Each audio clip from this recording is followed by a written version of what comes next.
و گاهی گاهی برادرها سر من انتقاد میکنه که مولوی صاحب تو خودت عالم هستی، از دهنت چی فاش میبرایه، فاش میگی، بد میگی، علما را بد میگی، لعنت میگی.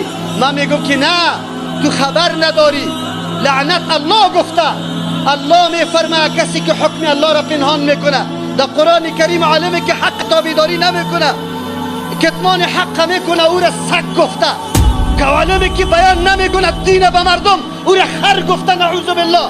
الله میگه ان الذين يكتمون ما انزلنا من البينات والهدى من بعد ما بيناه للناس في الكتاب اولئك يلعنهم الله ويلعنهم اللاعنون. إننا الأبطال لا نحني الرؤوس، إننا للمجد أرخصنا النفوس، خالد في البر. کسی که کتمان میکنه آن چیزی را که الله میگه ما در کتاب بیان کردم برای مردم و این مردم بیان نمیکنه، این مردم کدام طایفه است؟ الله میگه سریازی، الله لعنت میگه و هر چیزی که لیاقتی لعنت گفتن نداره. مایو پرندم سرش لعنت میگه. دیگر خود چی میکنی؟ این کاری من نیست. بیا اینو علی برات میگم. ششم سورت آیت همی است. میایا رسوم جاهلیت خدا ترجمه میده بالای حکم الله. سمجوته جور میکنه، راه ها را جور میکنه. دختری فلانی زنا کرده، بچهش زنا کرده، آلی سرش یاد دور از زدن و سنگسار است. این جمعی ملای ناملا، ملکی ناملک، آجی ناجی جمع میشه، فیصله میکنه. ما و شما برای خود یک سنگ داریم. کدام سنگ داره؟ سنگ ظلم، سنگ کفر، سنگ بیغیرتی. این مردم ها در روز قیامت جواب میدن. لذت ها را، زنا ها را بچه فاسق برادر فاسق کرده. اینی وکیل مردو، اینی وکیل جمع میشه.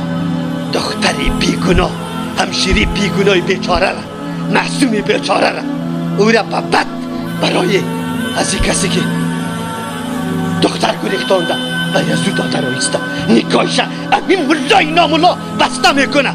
و من لم یحکم بما انزل الله فاولئک هم الکافرون. ترجیح میده احکام جاهلیت، رسومات جاهلیت، رسومات قومی را. امروز نکاحایتان به چی میشه؟ راستتان بکنید. آرایش کردن زن چیست؟ دیوسی نیست؟ بیغیرتی نیست؟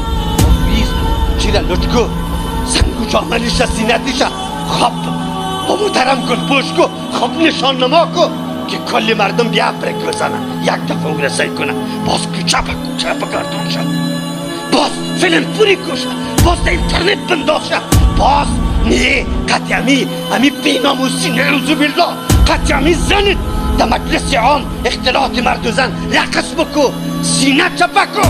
او بی غیرت ظالم کدام حکمتو حاکم کردی؟ تو سبا جنازه دای، تو سبا نماز میخونی؟ بکنی برم این طور ملا را آدم چی بکنی؟ اینمی ملا اینا ملا میره نکاح اینی طور فاسقا را بسته میکنه دور از حاضر مجلس مسلمان های وقتی